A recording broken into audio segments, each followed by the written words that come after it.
Le 72e anniversaire de la disparition du prophète Simon Kimbangu, associé à l'anniversaire de naissance du représentant légal actuel de cette église, a été célébré le 12 octobre à la cité sainte de Kamba. Ce double événement revêt d'une grande importance pour les fidèles de l'église kimbanguiste, comme l'explique notre permanent au Congo central dans ce reportage.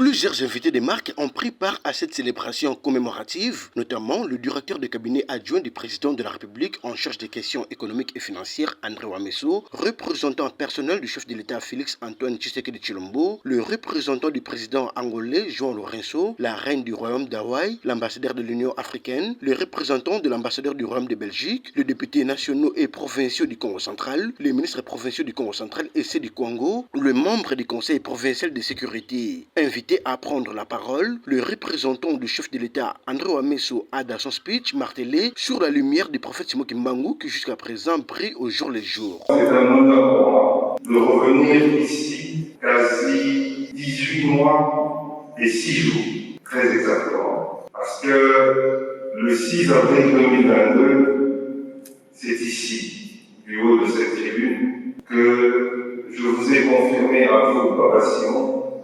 ainsi qu'à tous les fidèles kimbanguistes, la promesse qu'il vous a faite un an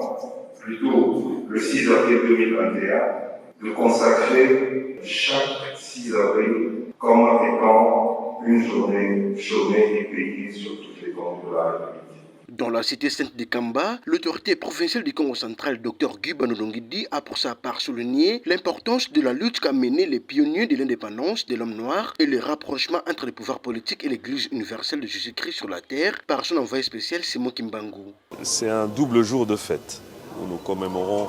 la mort du prophète, mais aussi l'anniversaire du chef spirituel Kiangani. Et donc nous sommes dans une double célébration et une double joie. Mais au-delà de ça, pour moi, c'était aussi important de venir échanger avec